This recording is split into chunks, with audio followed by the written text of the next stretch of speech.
So I'm going to share the screen. Actually, let me get the PowerPoint out first. Give me a second here. Okay, so now I can share my screen. So if you can see the slides, say yes in the chat. If you cannot, say no. Anyways, yeah, so can you see the screen or not? Yes, okay, very good. Let's begin. So this lesson we will be going over the second lesson of this second unit. So last lesson, if you remember, we did what? Linear equations, which are very fundamental to algebra. So today we are going to expand on that concept of linear equations, what they can be applied to, how they can be used, all while, reviewing the old inverse operations, making sure that you are very familiar with how to solve inverse, linear equations, because they're very important.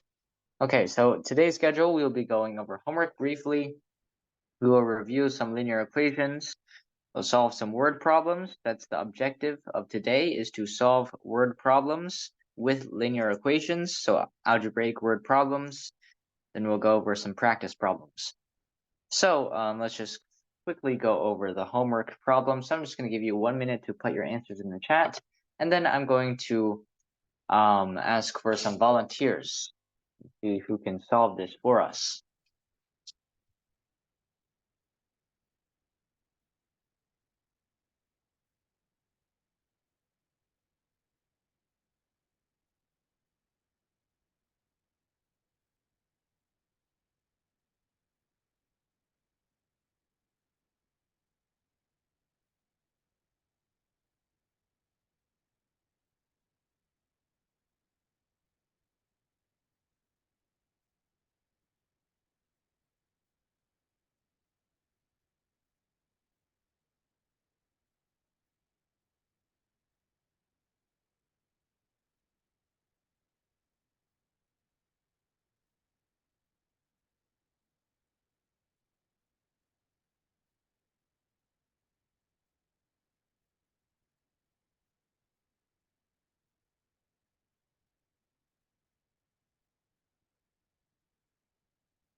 Okay, so let's see who answered. So everybody said negative 26 over 7. We have a positive 26 over 7, so a little bit of confusion with the negative sign there. We also have negative 7 over 20, so some different answers here. And also, it seems, yeah, negative 3 and 5/7 is also negative 26 over 7. Let's see what is the correct answer here. So do I have any volunteers that would like to go and help us solve this problem? Any volunteers? Denny? Okay, very good, Denny. How did you solve this problem? So I add 3 to 26, like the 23 is 26, and then negative 7 equals 26. Then I divide by 7, which like negative 7, then negative 7, and then which gave me negative 3 out of 7. Right.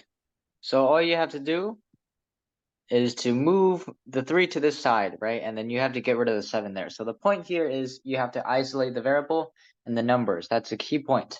So whatever you have to do, you need to start by isolating all the variable terms and all the number terms. And you don't have to turn this into 3 and 5/7. So please do not turn this into 3 and 5/7.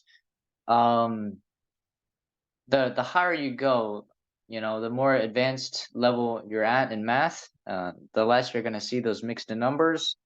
You're just going to see these improper fractions. They're easier to work with. Okay, so now let's go on to number 2. As you can see here, some fractions in our equation. So number 2, I'm going to give you 1 minute to put your answer in the chat, and then we will go over it.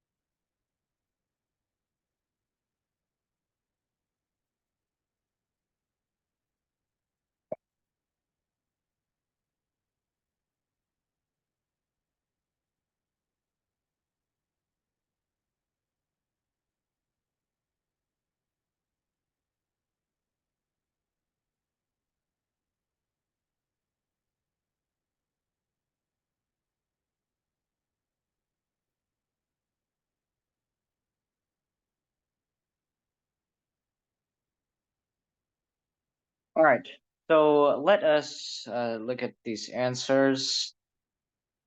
I see -14. So a very, very nice number, -14. But also I see some fractions, -20 over 17, or 3/7. So we have 2 answers of 3/7. There's -20 over 17 or -14. So let's see which one is the correct answer. So do I have any volunteers? Any volunteers that would like to go?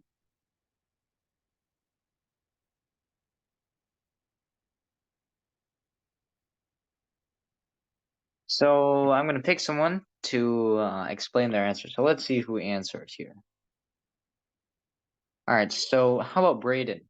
Braden, can you explain your answer? Are you there?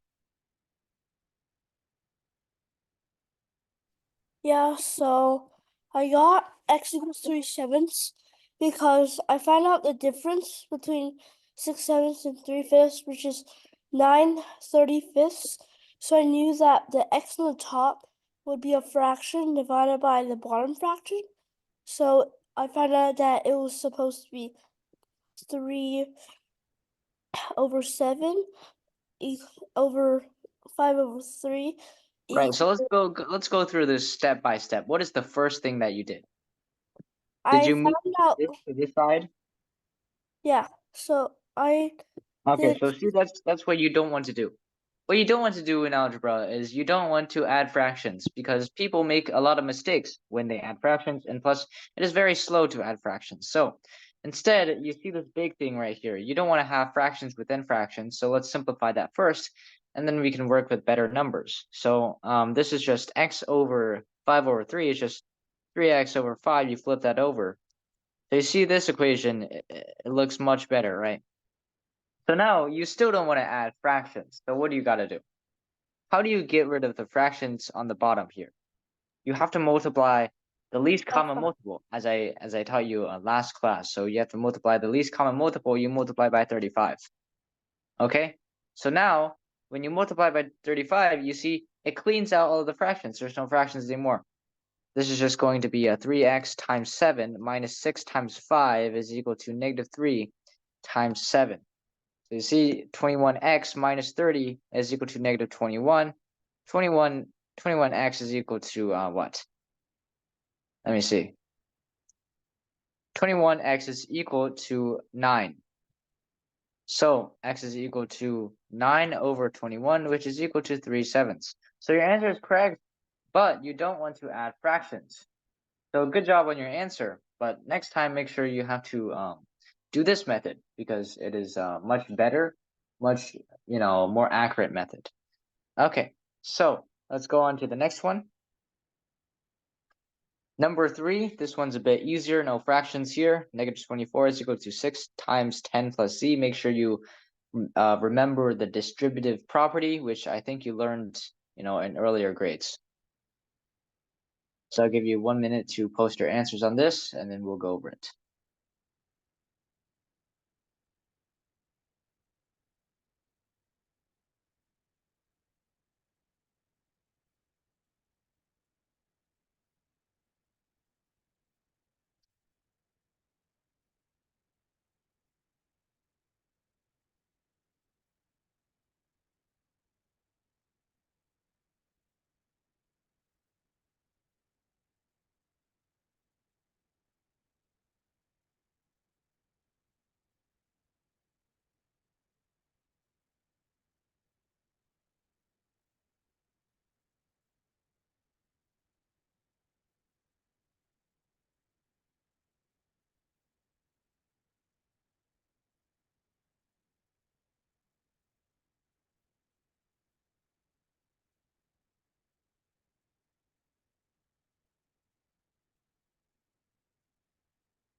All right, so let's look at the answers here.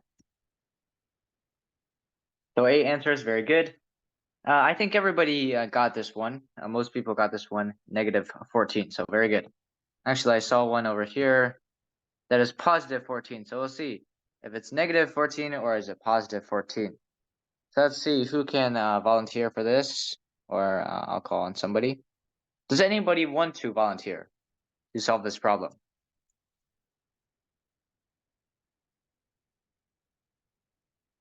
Let me see if anybody has raised their hand yet. What?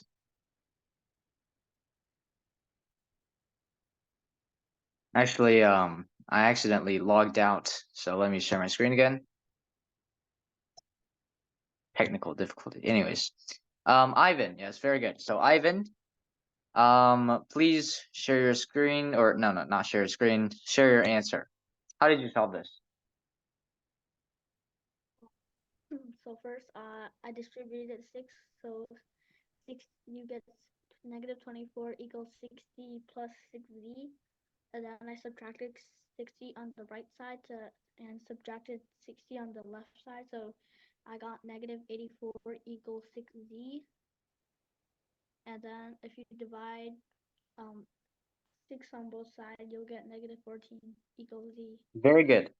So as you can see, it is negative 14. So whoever got negative 14, good job. If you got positive 14, you probably divided some of the negatives wrong, right? So that was pretty easy. Let's go on to this next one. The next one looks a bit more complicated. So we'll see who gets this one. I'll give you 1 minute again to give me your answer in the chat, and then we'll go over this one.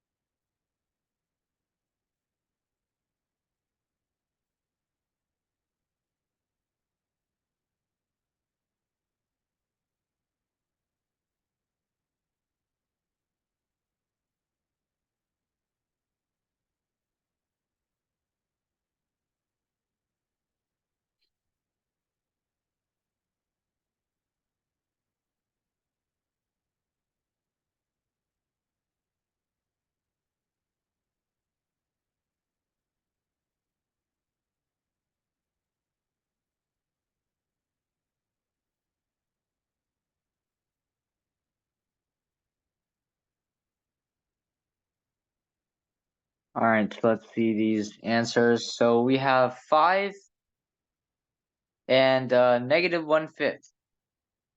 So let's see which one is correct. So Yu-Chen, can you explain your answer?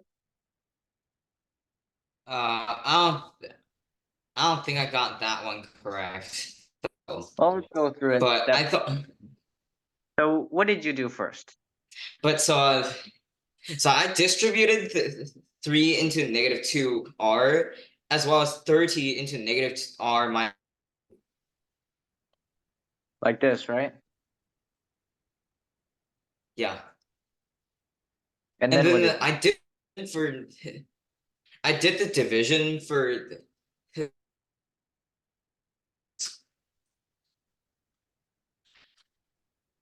what do you mean by division? since since fractions imply division, I divided the group negative 30r minus 60 by 6, and Right? so I ended up with negative 6r equals negative 20r. No, wait, negative 5r minus 10 plus r. Yep. Okay. So yeah, I think this is where I went wrong. And then You the think you can negative divide this? 6r, that did get divided. Okay, so what did you do now? So I added negative 5r and r to get negative 4r. Yep. And then I I added 4r to So, both sides to get rid of the r on the right side of the equation. so this is Equals negative sign 2r, right? Negative 2r, equals negative 10. negative 10. So r is equal to what? Yeah, 5? 1/5. I think I Did you get thought 5? no wait 5. I think I did. I think that's where I went wrong. So you think this step you went wrong? So do you think Yeah, you didn't combine the like terms properly? yeah. I think I didn't do the division properly though. The division. The division is correct actually. No wait, Um, no because wait. you can divide. See this? Yeah, You can actually divide this because you can take a 6 out of here, right? Negative 6, yeah, 5r plus yeah. 10 I over think 6. where it went wrong was actually in this final when I simplified negative 2r equals negative 10. Right. So yeah, just make sure you count your terms properly. So as you can see, these add up to negative 4r, right? So let me see here. These add up to negative 4r, but remember that you have to move that to the other side. So then you get negative 2r and negative 10. Then it's pretty easy from there. Okay, so let's move on to the next one. Number 5. All right, so this one I think it's decently hard, maybe. There's a little bit of distributive property in there. You have to get rid of the fraction, right? So make sure you know your inverse operations well. So I'll give you 1 minute to submit your answers for this one, and then we'll go over it.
All right, so I think we have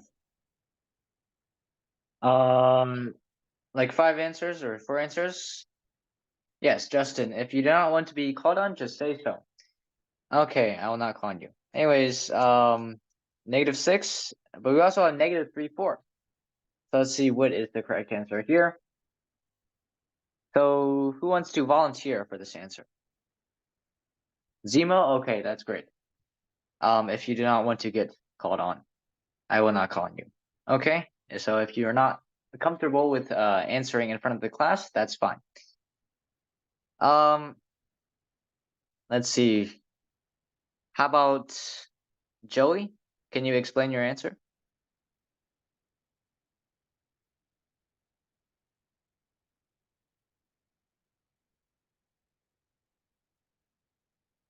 Are you there, Joey?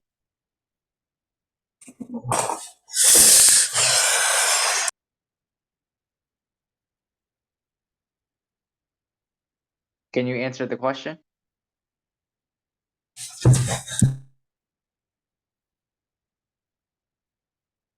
Okay, let me see who else can. How about Yu Chen? Again, I think your answer was different from the others, so let's see Yeah. how you I'm did pretty that. sure I'm pretty sure I did something wrong. Okay, so well, first, did you move the 10 to this side? Yeah. Okay, that's great. So And then I think my division my multiplication went wrong. okay, so let's see here. So then, what you have to do to both sides, you have to multiply both sides by 2x plus 2x 13, plus right? 1 13. Yep. So now you have 3x plus 14 is equal to -4 times Times the 2x group plus 13, right? plus 13. So what did you do from now? So I distributed -4 into the group. Okay, so you get -8x and And minus 52. yes. So now you have to isolate the variables and the numbers. So let's go up here. So how many x's do you have once you move them all to one side? Let's say you move -8x 11. over here. 11x, very good. Oh So yeah. then what if you move 14 back here? What did you get? 66. -66. 66. X is equal to So -6. yeah. Now how did you get 3/4? Or Uh -3/4? I think I have a problem with the multiplication. I try Okay, so to make sure you go through it step by step like I just did. all right. And you have to check your computation, I mean, equations are very easy to check. Take your answer, plug it back in for x. If the sides are equal, your answer is correct. I mean, you see this? Let me see. So you see our answer of -14, you plug it back in. 24 is equal to 6 times 10 plus -14. Okay? So as you can see, All what we right. have is 6 times -4, and you see the sides are equal. Yeah. So when you have an answer, if you want to check it, you can just plug it back in. All right. Check it. Thanks.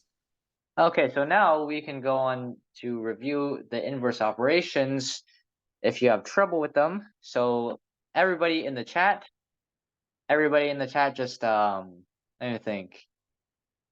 Yeah, just give me pairs. I think there's 3 pairs of inverse operations that we'll be touching on in Algebra 1. So can everybody in the chat just give me like a bunch of inverse operation pairs? So type in the chat your answers for that. Any ideas for some? Yes. Ivan, very good. So addition and subtraction. Okay, so you have addition and subtraction. Okay, what you need to do is you need to use these inverse operations to isolate the variable in the numbers. I'll write that down later. So let's see what we have. We also have multiplication and division. Very good. So whoever said that.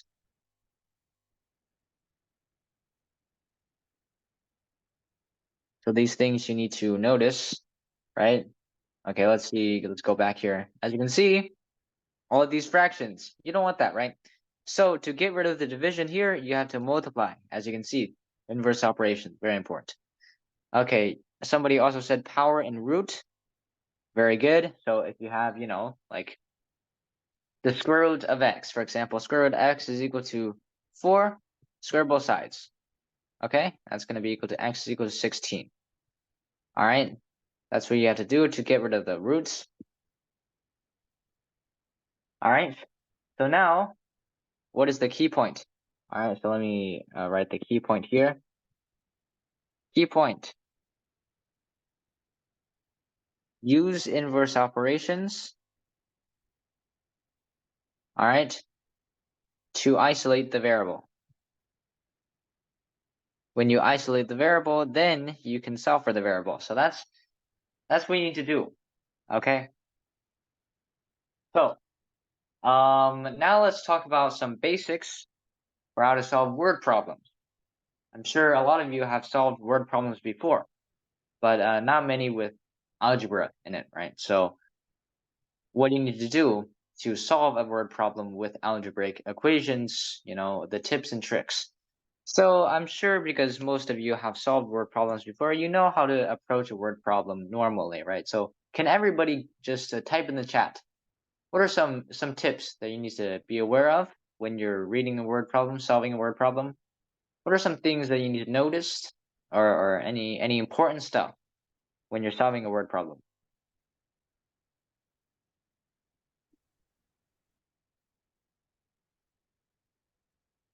So any answers here? Yes. Find the relevant numbers and operations, Justin. Very good. So yeah, note the relevant numbers. Okay, and operations. Sure. That's very good. Okay.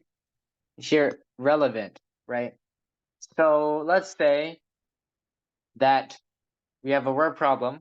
Okay. John is 10 years old.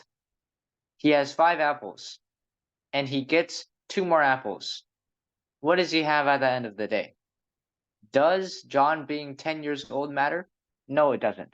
It doesn't matter to solving the problem. So only pay attention to the relevant stuff. No need to worry too much about the irrelevant stuff that is not needed to solve the problem. It'll only confuse you. And now, again, pay attention to the question. All right, don't go and make an equation and solve that equation and not answer the question. There's no point in that. To what the question is asking, if the question is asking for your answer in feet, don't answer in meters, right? So those are just general tips, all right? Very general tips for solving word problems. Now we have to let's now go back and let's see what we have to do for algebraic problems. Okay, so let's see. Right, so if there's 2 variables, there has to be 2 equations. Well, that's the case, and sometimes when there's 2 variables, there has to be 2 equations, but we have not covered systems of equations yet, so we're going to only stick to 1 equation. All right, so now for solving specifically algebraic word problems, let's see.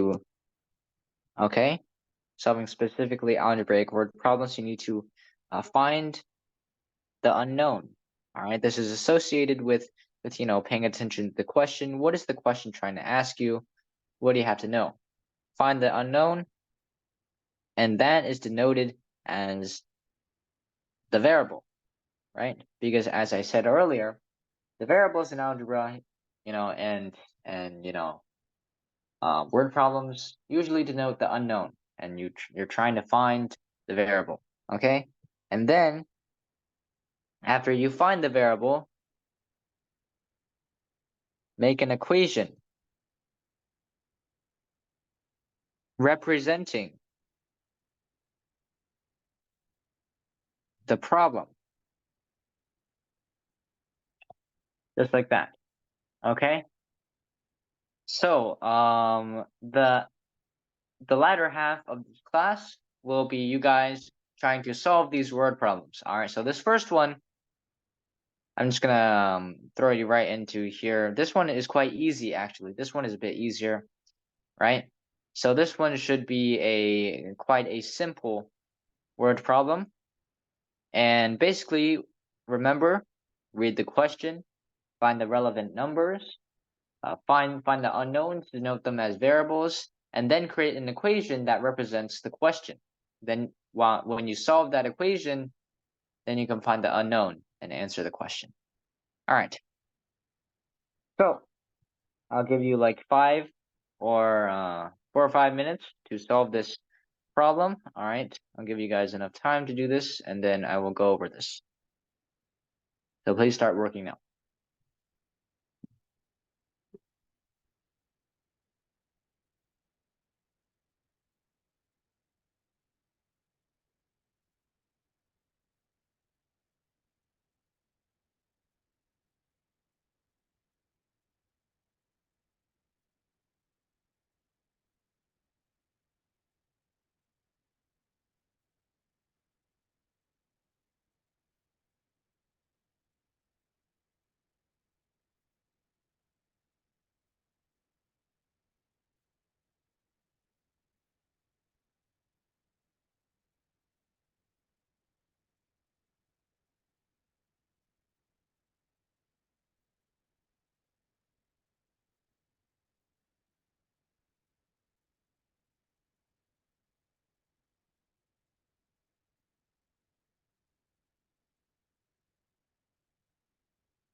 All right, let's see if I have any answers. So 10 answers, very good.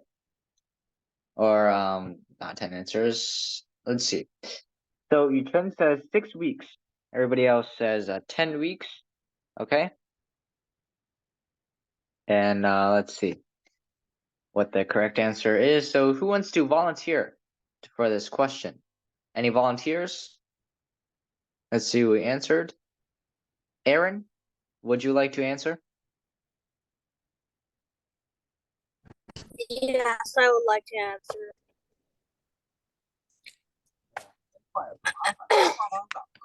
Uh,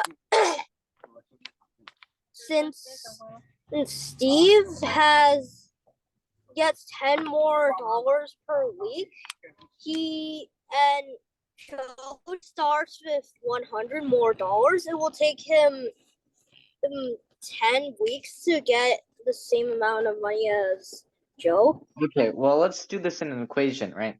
So the unknown is the weeks, right? So let's see, W is equal to the number of weeks. Okay, so how did you set up the equation?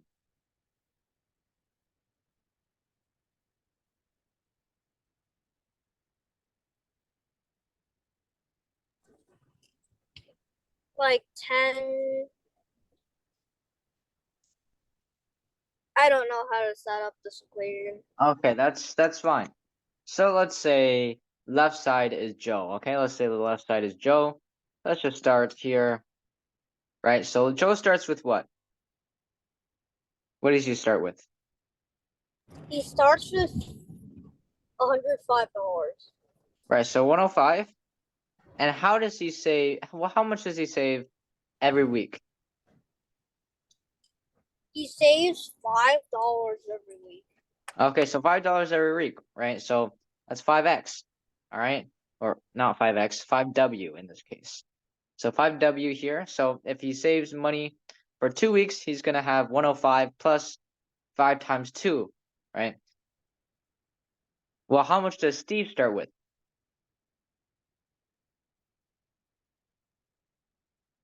He starts with He 5, right? starts with $5, yes.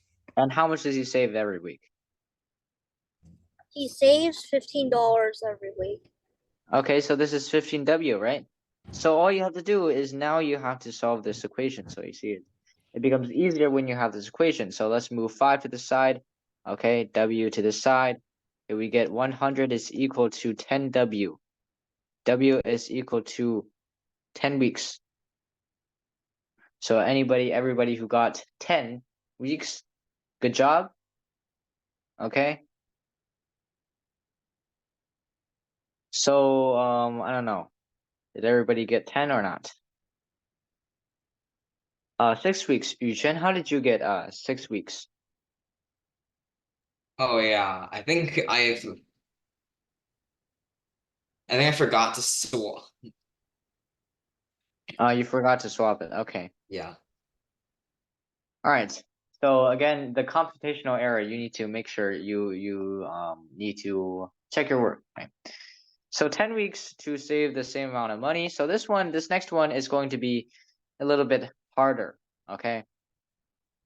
So I'll give you a couple moments to solve this, around 5 minutes or 4 or 5 minutes, and then I'll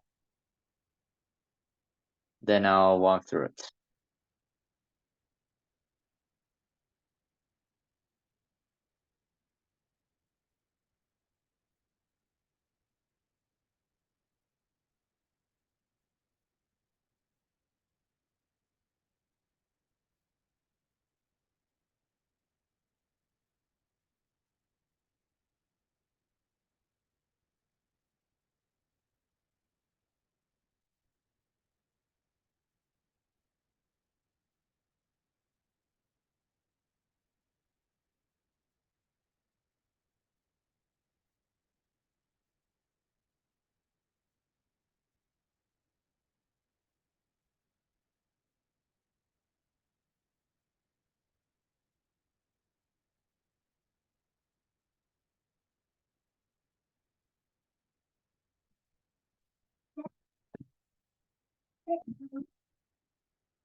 All right, so let's go over this one and see how everybody did on this one. So we only have one answer, as I expected. This one is a bit harder. So Yuchen, looks like you got an answer here. So let's see whether Yeah. you did it I don't correctly think or it's correct either. All right. So first, well, when you go into these hard problems like this, you just have to break it up into steps. All right. Don't get it's not too daunting, right? So what is the unknown in this situation?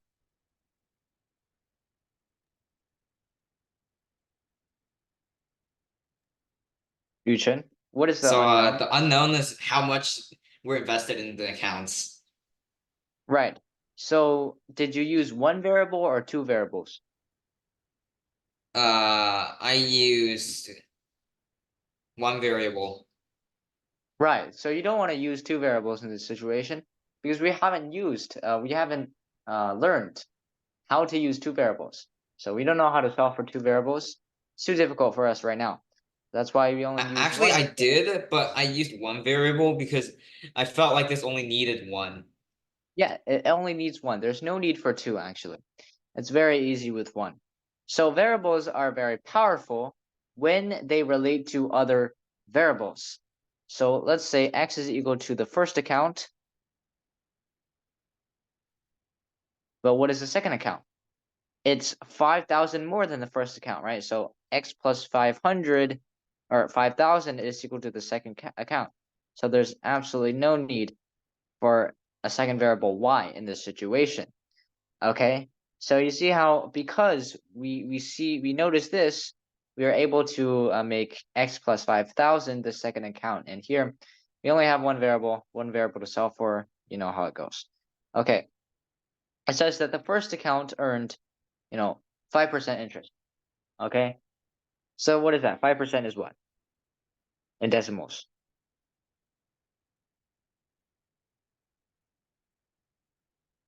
Yuchen, are you there? In decimals, Yeah, 5%. 0.05.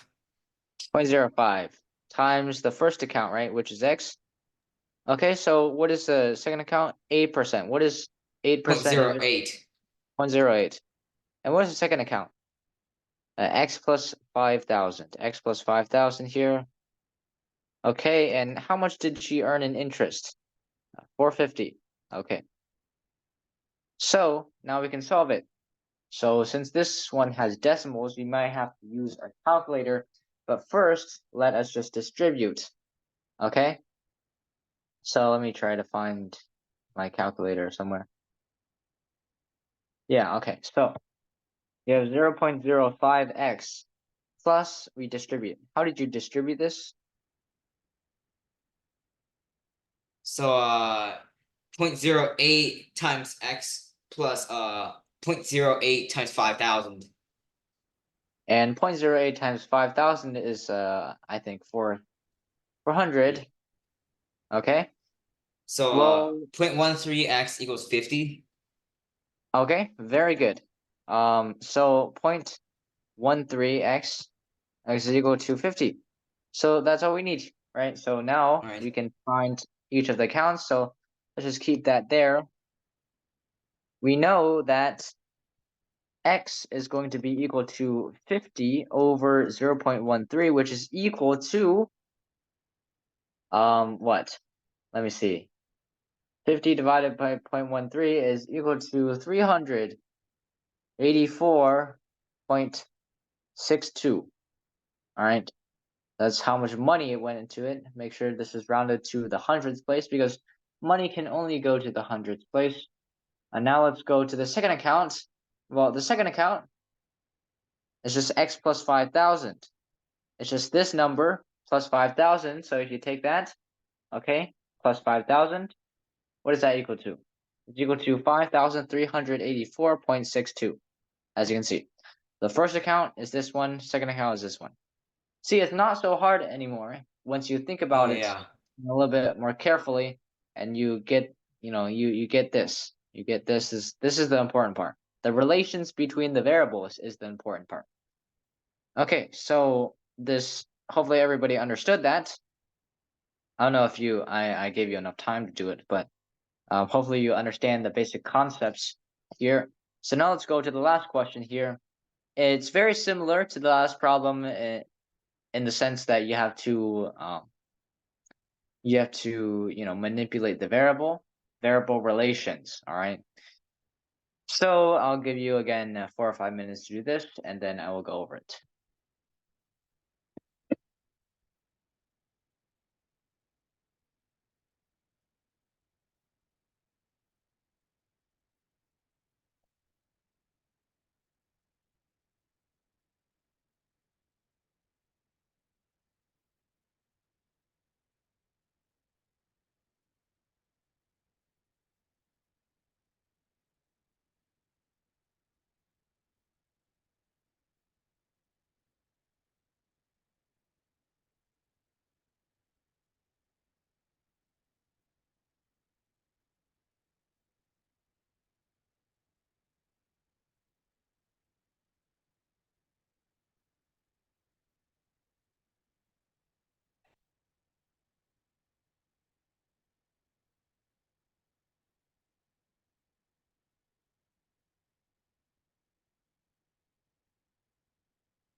Okay, so let's go over this one.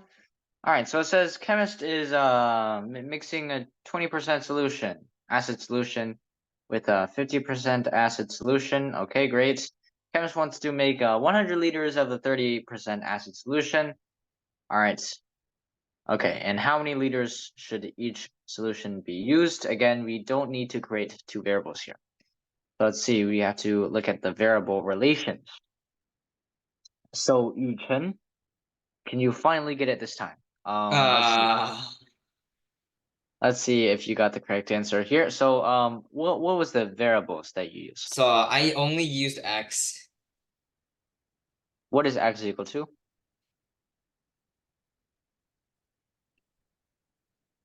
It's amount of one solution, right? Amount of solutions. Okay, so let's say, well, we have two solutions, right? That we want to Acidity. combine. Okay, let's say amount of 20% solution. Yeah. Okay, so let me just visualize this. Actually, no. Okay, Let me guess. We have to add another variable. that's true. Yeah, we use y for the amount of the 50% solution. Not y. It's still the same it's just still x, but it's just a different manipulation of x. As you can see, we have to add a certain amount of 20% acid, as denoted here, and 50% acid to make 100 liters, which means that the amount of 20% acid solution plus 50% acid solution, the amount of those two amounts have to add up to 100. So what do you guess would be the amount of 50% solution if they have to add up to 100 here?